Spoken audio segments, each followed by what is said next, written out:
Hello student, welcome in standard 7 subject general science.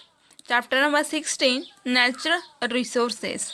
Children, last period we have also discussed natural resources in the earth crust, minerals and ores.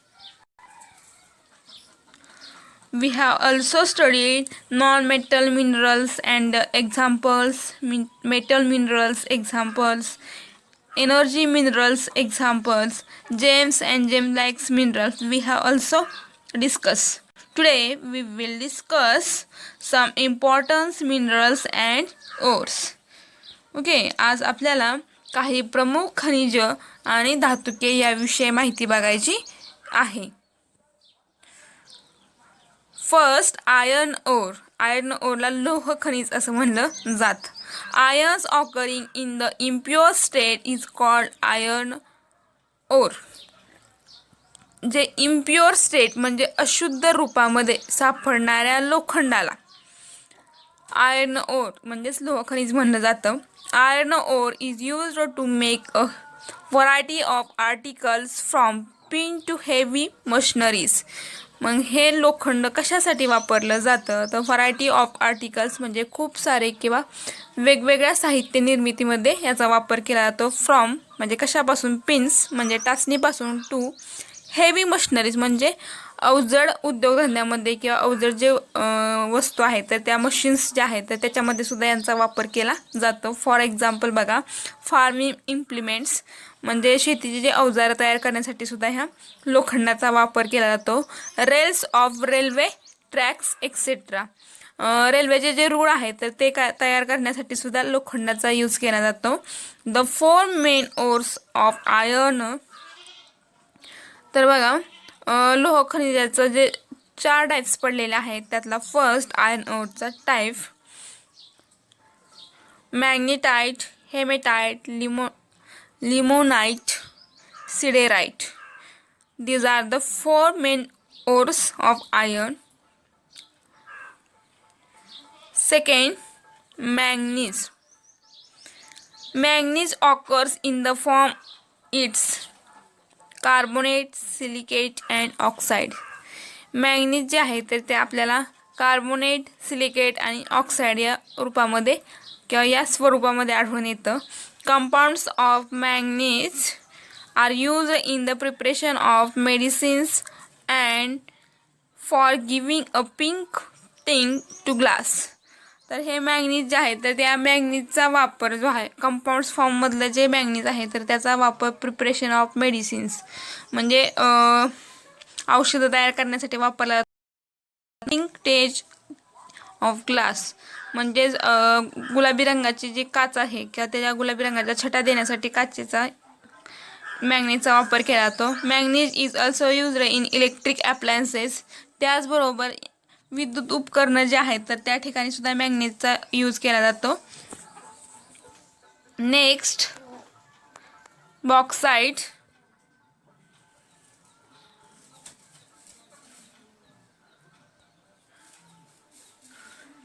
Bauxite is most important ores of aluminium. तर aluminium मधलं प्रमुख असणारा घटक हा bauxite आहे. It contains 55% aluminium. बॉक्साईडमध्ये 55% इतकं ॲल्युमिनियमचं प्रमाण असतं. Aluminium consist mainly of aluminium oxide. Aluminium is a very good conductor of electricity and heat. तर हे जे ॲल्युमिनियम जे आहे तर ते ॲल्युमिनियम हा उत्तम कसा आहे, गुड कंडक्टर ऑफ इलेक्ट्रिसिटी म्हणजे त्याच्यामधून वीज वाहते किंवा पास केली जाते. नंतर हीट, लाईटसुद्धा, उष्णतासुद्धा याच्यामधून पास केली जाते. इट्स डेन्सिटी लो, याची घनता कशी आहे, कमी आहे. Therefore it is used mainly in aeroplanes, transport vehicles and to make electric wires. मग ह्या बॉक्साईडचा वापर कशासाठी केला जातो तर विमानं तयार करण्यासाठी, ट्रान्सपोर्ट व्हेइकल्स म्हणजे वाहतुकीची जी साधनं आहेत ते करण्यासाठी, नंतर इलेक्ट्रिक वायर्स ज्या आहेत विद्युत तारा, तर याच्या तारांमध्ये सुद्धा प्रामुख्यानं हा बॉक्साईड वापरला जातो. आणि या बॉक्साईडमध्ये 55% प्रमाण ॲल्युमिनियमचं आहे. आता फोर्थ टाईप कॉपर, त्याला आपण मराठीमध्ये तांब असं म्हणतो.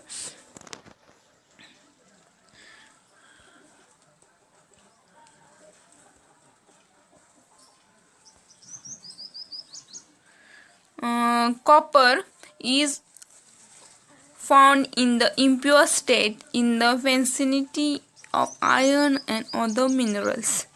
मग हा जो आहे कॉपर हा इम्प्युअर स्टेटमध्ये अशुद्ध रूपामध्ये आढळून येतो iron and other particles. Copper is very good conductor of electricity.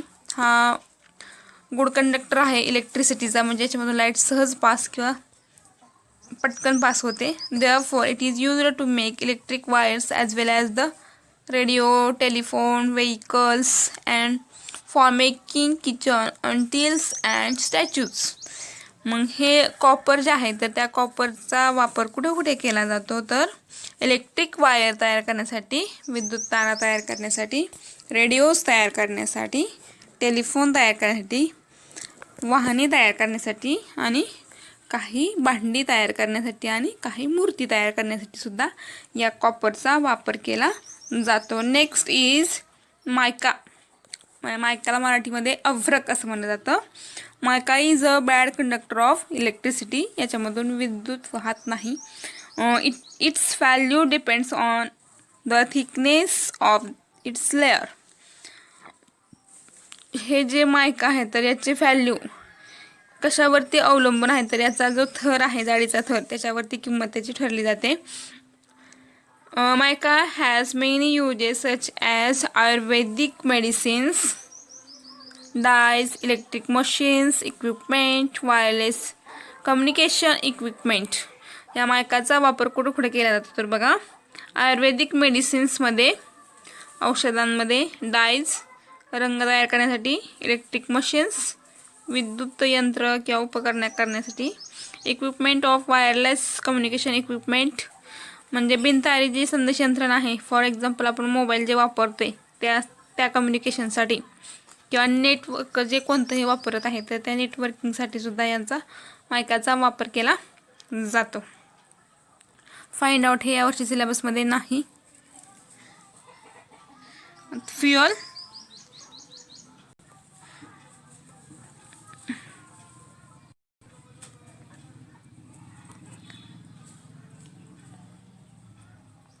Fuel माहिती आहे सर्वांना, इंधन त्याला आपण म्हणतो मराठीमध्ये. Can you tell? First question is what is mean by fuel. इंधन कशाला म्हणायचं. And second question is which natural resources do we use as fuel. कोणकोणत्या नैसर्गिक संसाधनाचा वापर आपण इंधन म्हणून करतो तर बघा, various substances are used in day to day life for generating energy. These substances are called fuels.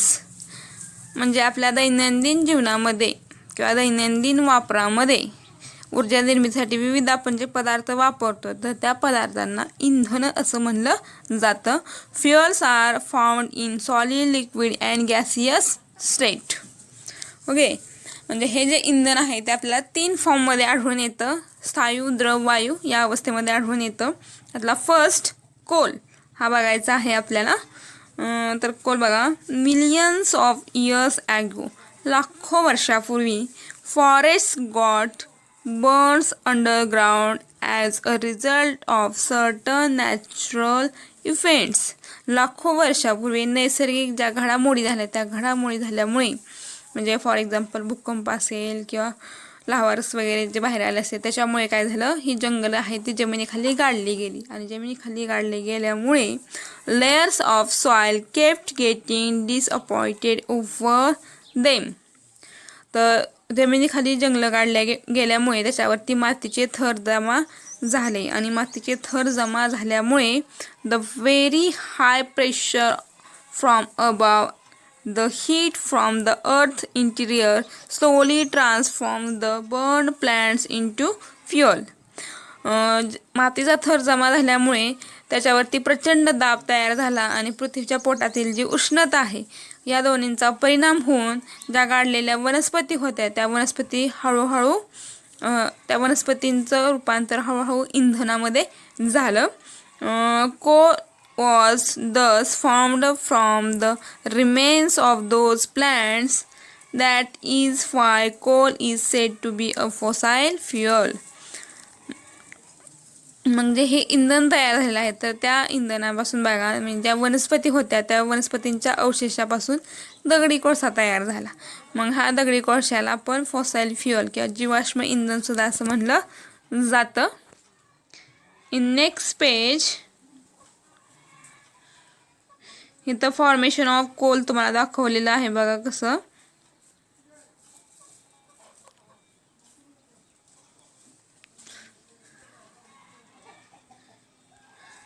Formation of coal होता आणि तुम्हाला टाइम दिलेला आहे, खूप टाइम लागलेला आहे. नंतर प्रेशर कसा येतो आणि हीट कशी तयार होती. Coal is formed in mines. म्हणजे हे दगडी कोळसा आपल्याला कुठं आढळून येतो तर खाणीमध्ये आढळून येतो. Peat, lignite, brown coal, bituminous coal and anthracite are the various types of coal. असे कोलचे प्रकार आहेत. Peat, lignite, bituminous coal and anthracite. हे सगळे. Anthracite is a coal of the highest grade. म्हणजे उच्च प्रतीचा जो आहे तो एन्थ्रासाइट हा कोलचा टाईप आहे. Coal is in a way a store house of carbon. दगडी कोळशाला कार्बनचा मोठा साठा असं सुद्धा म्हणलं जातं. It is Burns to obtain heat energy. तर ह्या दगडी कोळशापासून आपल्याला औष्णिक ऊर्जा किंवा हीट एनर्जी मिळवली जाते. Coal is used as fuel. It is used as a fuel in thermal power plants as well as to run boilers and railway engines. मग ह्या कोलचा वापर कुठे कुठे केला जातो तर औष्णिक वीज निर्मिती आहे त्या ठिकाणी केला जातो. औष्णिक वीज निर्मिती केंद्रामध्ये याचा थर्मल पॉवर प्लॅन्टमध्ये वापर करून लाईटची निर्मिती केली जाते. त्याचबरोबर रन बॉयलर्ससुद्धा बॉयलर्स कारखान्याचे वगैरे जे असतात त्या ठिकाणी सुद्धा वापरला जातो. तसेच रेल्वे इंजिन्स जे आहेत त्या रेल्वे इंजिन्समध्ये सुद्धा किंवा रेल्वे चालवण्यासाठी सुद्धा याचा वापर केला जातो.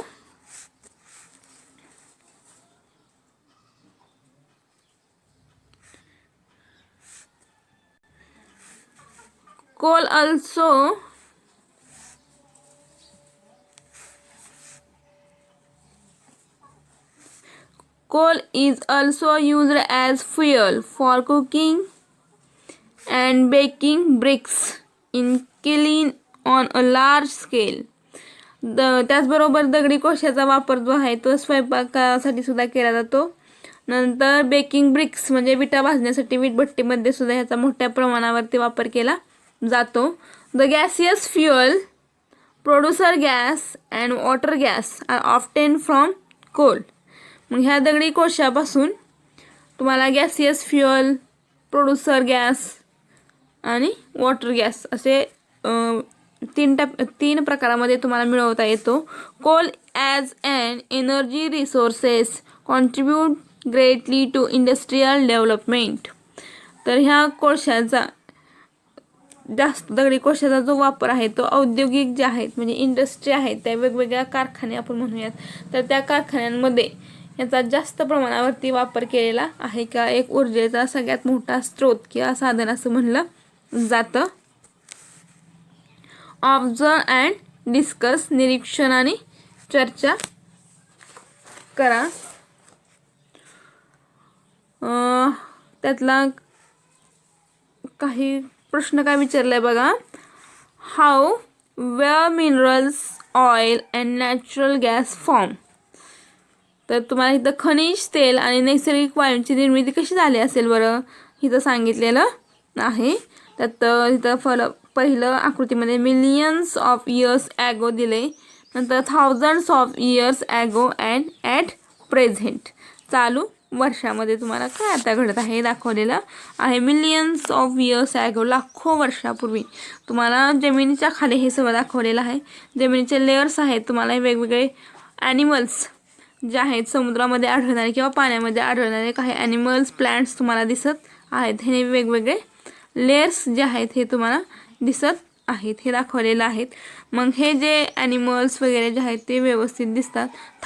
थाउजंड्स ऑफ इयर्स अगो, या लाखो वर्षानंतर काही प्रक्रिया घडून पुन्हा हजारो वर्षापूर्वी आल्यानंतर हे जे ॲनिमल्स प्लांट्स आहेत यांचं प्रमाण कमी झालं. आणि यांचं प्रमाण कमी कशामुळे झालं, ते मृत पावले त्याच्यामुळे त्यांचं अवशेष म्हणूयात आपण, तर ते अवशेष जे आहेत ते जमिनीखाली गाडलं गेलं. जमिनीची उष्णता आणि ह्या प्राण्यांच्या डेड बॉडीज म्हणूयात आपण, तर ह्या सगळ्यांचं विघटन होऊन फॉसाईल फ्युअल तयार झालेला आहे ॲट प्रेझेंट. हे तो या ठिकाणी तुम्हाला फॉसाईल फ्युअल जे आहेत आपण पेट्रोल डिझेल जे वापरतो ते हे सध्या हे फॉसाईल फ्युअलच्या माध्यमातून आपल्याला भेटतं. म्हणजे ही प्रक्रिया होण्यासाठी आपल्याला लाखो वर्ष लागलेली आहेत. Formation of mineral and natural गॅससुद्धा इथं आपल्याला भेटतात किंवा दिसून येतात. नॅचरल इन्स्टिट्यूशन म्हणजे कोण काय करतं हे यावर्षी तुम्हाला सिलेबसमध्ये नाही. उर्वरित भाग आपण पुढील तासाला पाहूया. थँक्यू.